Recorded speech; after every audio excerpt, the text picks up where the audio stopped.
Good morning friends. এখন বাজে ভোর 6টা। সারা রাত্রির আমি ঘুমালাম না। প্রাপ্তি 2:30 পর্যন্ত পড়াশোনা করলো, তারপর শুলো, তারপর 3টের সময় উঠলো। মা বাথরুম যাব, চলো। উঠলাম। সারা রাত্রি শুধু বিছানার এদিক আর ওদিক এদিক আর ওদিক করে গেলাম। এখন 6টা বাজে, বারান্দায় এসে দাঁড়িয়েছি। একটুও ঘুম হলো না, চোখের পাতা এক করতেই পারলাম না। চোখ বন্ধ করলে কত ধরনের চিন্তা মাথার মধ্যে চলে আসছে, আবোল তাবোল, ভালো খারাপ সব মিলিয়ে মিশিয়ে। এখন আর কি করব, 6টা বেজে গেছে, তারপর খিদেও পেয়ে যাচ্ছে। জিরে জল ভেজাতে ভুলে গেছি রাত্রেবেলায়। এখন ভাবছি 1 কাপ চা নিজের জন্য করে খাই। দেখি সকালের দিকে যদি ঘুম হয় বেলার দিকে, তাহলে ঘুমাবো। কী হলো কি জানে, একটু ঘুমাতে পারলাম না বন্ধুরা। চোখের পাতা এক করতে পারলাম না। এক একদিন না হয়ে যায় এরকম আমার সাথে। তো যাই হোক, চলো এখন 1 কাপ চা খাই। রান্নাঘরে চা করতে এখন প্রায় 8টা বেজে গেছে। আমি তখন আর চা খাইনি, সোফায় শুয়ে ফোন খাচ্ছিলাম। তারপর লোডশেডিং হয়ে গেল। তারপর চলে এলো আমাদের দিদি, মানে ঘরটা মোছা দিদি। তারপরে আমার হাজব্যান্ড উঠে গেল, প্রাপ্তি টিচারও চলে এলো পড়াতে। প্রাপ্তিও ঘুমাতে পারলো না, প্রাপ্তিও খুব কম ঘুমিয়েছে। তো এখন হাজব্যান্ড হুকুম করলো চা করো। একটা লিপি আসুক, বললো না চাটা করো তো। তো চা করতে চলে এসছি। আমার চা বসাচ্ছি না, শুধু হাজব্যান্ডের চা বসাচ্ছি, কারণ আমার চা লিপি করবে। লিপি সকালে চাটা খুব ভালো করে। আমি হাজব্যান্ডকে চিনি ছাড়া 1 কাপ চা দিয়ে দিই। তারপর লিপি আসুক, কী রান্নাবান্না করতে হবে আজকে শনিবার বলবো। তারপর সেই অনুযায়ী যদি রান্না বসাবে, আমি তারপর যদি শোবো, দেখি ঘুম আসে কি আসে না। লোডশেডিং ছিল 8 ঘন্টার মতো, এখন লাইট চলে এসছে। চল হাজব্যান্ডকে চাটা দিয়ে আসে। ছোট কদমে রান্নাবান্না চালাচ্ছে। এখন লিপি তৈরি করছে আলুর দম আর পরোটা। লিপি রান্নাবান্না হয়ে গেছে প্রায় শেষের দিকে। আজকে শনিবার, ময়দা মেখে রেখেছে। এখানে হচ্ছে পটলের তরকারি, নিরামিষ। আমার মেয়েরা বলবে এই রান্না, নিম বেগুন ভাজা। আচ্ছা, আর কি হয়েছে? সজনে ডাঁটার তরকারি আর মুগের ডাল। তো আর হয়েছে মুগের ডাল। এই হচ্ছে আজকে রেসিপি লিপির। এখন লিপি রানী আমার পরোটা করবে, ঝটপট ঝটপট করে, আবার চা দেবে 1 কাপ আমাকে। যাওয়ার সময় 1 কাপ চা খেয়েছি। কটা বিস্কুট দিয়ে খেলাম লিপি চাটা? 5-6টা বিস্কুট দিয়ে খেয়েছি সারা রাত্রি। হ্যাঁ, সারা রাত্রি না ঘুমিয়ে খিদে পেয়ে গেছে, বিস্কুট দিয়ে চা খেয়েছি। আমি সকালবেলা ওই কটা বিস্কুট দিয়ে চা খাই। আর পরোটা হয়ে গেলে, হ্যাঁ ছোটো ছোটো, এখন এটা হয়ে গেলে একটু খেয়ে নিয়ে দেখবো, একটু ঘুমানোর চেষ্টা করবো যদি ঘুম আসে আমার। করিস একটু বলবি প্লিজ, কেন করছিস এরকম আমার সাথে? প্রাপ্তি, আমার মেয়ে দুটো যা হয়েছে না নকশামি, বাবা খাচ্ছে দেখো না, একটু একটু করে তুলছে। ও নিজেকে এখন ফোকাস করবে না, বুঝতে পারলে? এই হচ্ছে কথা। ও নিজেকে দেখাবে না, সে নিজেকে না দেখানোর। কখন যে ডাল দিতে বলেছিলাম আমি? হ্যাঁ, এবার ডাল তো ঢুকিয়ে দিলাম ফ্রিজে আমি। তো সজনে ডাঁটা দিয়ে মেখে খাবোই না। এই না না না না, চিনি চিনি চিনি দিচ্ছি। এটা বেগুন, দেখো নিম বেগুন ভাজা দিয়েছি। পাতটা দেখো একবার ওর। ওকে যদি একা খেতে দেওয়া হয় তাহলে এইভাবে খাওয়া দাওয়া করে। এই দেখো জবা জবা খিচুড়ি করেছে। কালকে আবার নাকি ঘুরতে যাবে বলছে বাবাকে। বাবা ফোকাস করবে না নিজেকে, দেখো মুখ ডেকে রেখেছে। এক বোন তো আসছেই না ক্যামেরার সামনে, সোশ্যাল মিডিয়া থেকে বিরত নিয়েছে। ওই স্টেপটা আগের স্টেপে আছে। ওই স্টেপের আগের স্টেপে আছে। ভাই তোরা 2 বোন এরকম বিট্রে করলে আমি কি করে থাকবো বলে? আমার কন্টেন্ট কে দেবে?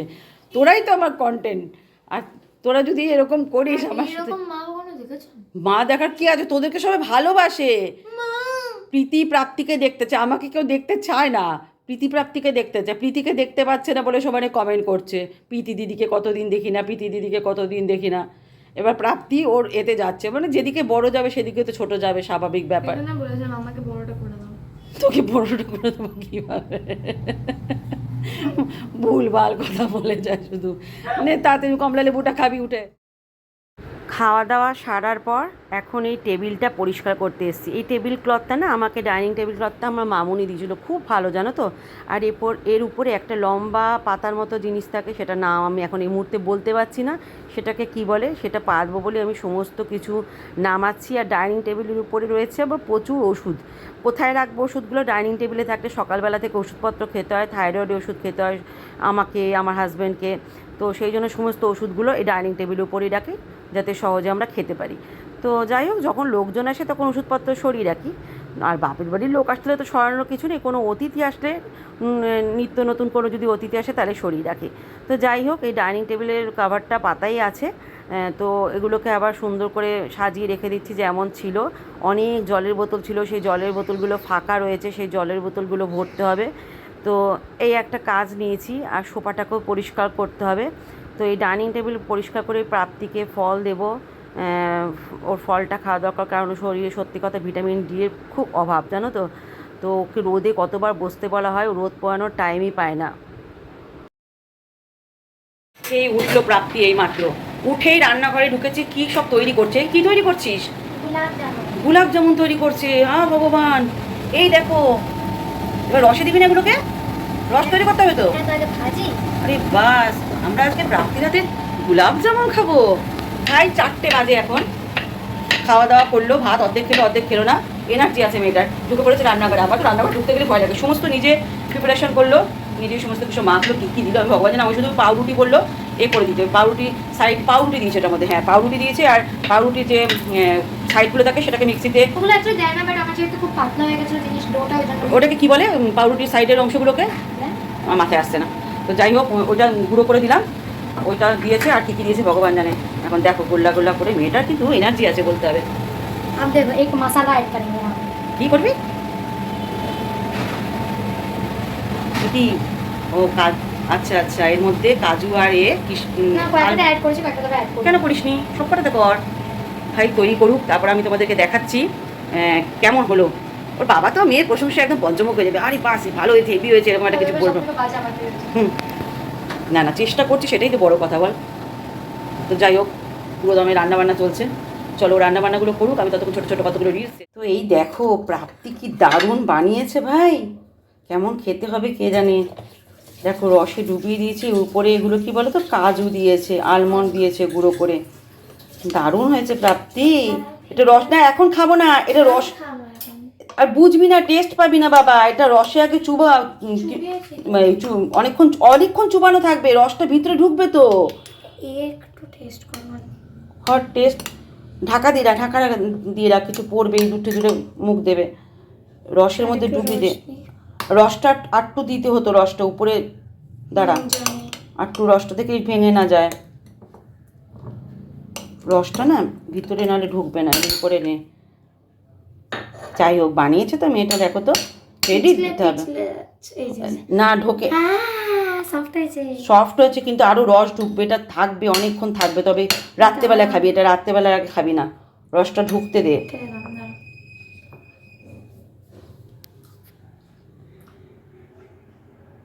দেখি আমাকে একটু দে, ওখান থেকে দিস না, ওটাই দে।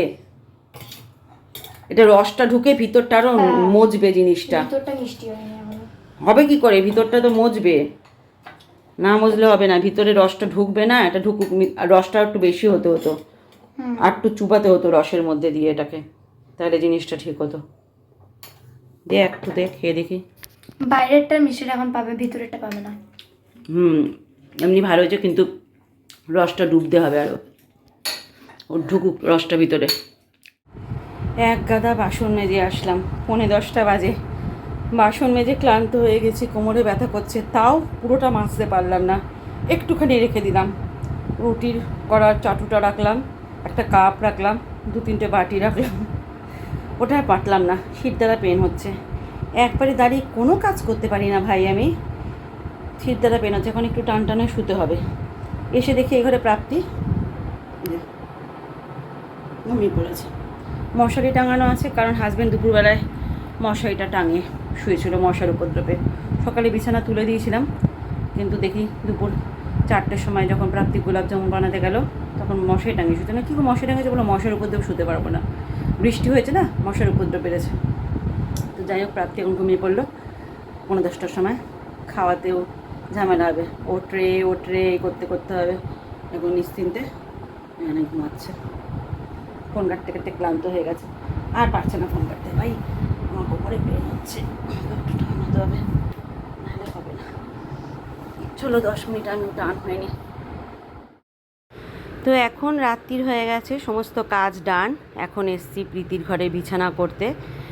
আমার হাজব্যান্ড আর আমার ঘরে বিছানা হয়ে গেছে। প্রাপ্তি আজকে আমাদের সাথে শোবে, আর প্রীতি এখানে শোবে। তো জানলা খুলে দিয়েছি, আজকে ঠান্ডা আছে, ওয়েদারটা বেশ ঠান্ডা, বৃষ্টি হয়েছে বলে না, ওয়েদারটা বেশ ঠান্ডা রয়েছে। তো এই ওয়েদারে আর এসি চালাতে হবে না। এই বিছানা করা একটা বিশাল চাপের। ওদেরকে বলি মশারি গুঁজতে, এক একদিন যখন আমার খুব রাগ হয়ে যায়, সত্যি কথা বলতে প্রীতিপ্রাপ্তির উপর যখন কথা শোনে না তখন খুব রাগ হয়, তখন আমি বলি তোরা মশারি গুঁজবে। তখন শাস্তি হচ্ছে ওদের মশারি গোজা, তোরা মশারি গোজ, আমি পারবো না, টাঙিয়ে দিচ্ছে এবার মশারি গোজ, তখন চলে যায়। আর অন্যান্য দিন আমি মশারি টাঙিয়ে মশারি গুঁজে দিই। কিন্তু আমার ঘরের যেখানে আমি আর আমার হাজব্যান্ড শুই, সেখানে কিন্তু মশারি আমি টাঙাই না, মশারি গুঁজিও না। সেদিনকে শুধু চাদরটা উপরে চাদর তুলে দিই, বালিশগুলো পেতে দিই, হাজব্যান্ডই মশারি টাঙিয়ে মশারি গুঁজে দেয়, আমি কি শুয়ে পড়ি। কিন্তু এই 2 ঘরে মশারি আমাকে টাঙাতে হয়। এখন তো গরমকাল পড়ছে, প্রাপ্তি নয়তো আমাদের সাথে শোবে, নয়তো দিদির সাথে শোবে। এবার 2 বোনে যখন ঝামেলা হয় তখন প্রাপ্তি আর দিদির সাথে শোয় না, কিন্তু 2 বোনে যখন ভালোবাসা থাকে তখন আবার দিদির সাথে শোয়। বুঝতে পারছো তো ব্যাপারটা? তো যাই হোক, চলো এখন মশারিটা গুঁজে দিই। আর আজকের এই ভিডিওটি এখানেই শেষ করছি। যদি ভিডিওটা কিছু ভালো লেগে থাকে তাহলে পাশে থাকার জন্য অনুরোধ রইল। চ্যানেলটাকে সাবস্ক্রাইব করে দিও, একটা লাইক করো। ছোট্ট ছোট্ট কমেন্টগুলো তোমাদের আমাকে খুব মোটিভেট করে, সত্যি কথা বলতে। তোমাদের ছোট্ট ছোট্ট কমেন্ট যদি পাই খুব ভালো লাগে।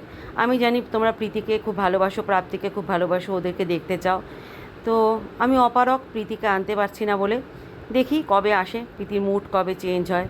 আশা করি সবই পরিবর্তনশীল, প্রীতিও নিশ্চয়ই পরিবর্তন হবে। এটাই তো পরিবর্তনের একটা লক্ষণ, যে ভিডিওতে আসতে চাইছে না। সেরকম ঠিক আরেকবার পরিবর্তন হবে যখন ভিডিওতে আসতে চাইবে, সেই সময়ের জন্য বসে রইলাম। কিন্তু আমি ব্লগ কন্টিনিউ চালিয়ে যাব, কারণ আমার ভালো লাগে, আমি ভালো আছি, সুস্থ আছি। ব্লগ না করলে আমি ভালো থাকি না, এটা আমার নেশা হয়ে গেছে। মানে পেশা নেশা দুটোই যেটাকে বলতে পারো, সেটাই হয়ে গেছে। তো চলো আজকের মতো এখানেই বিদায় নিলাম। সবাই ভালো থেকো, সুস্থ থেকো।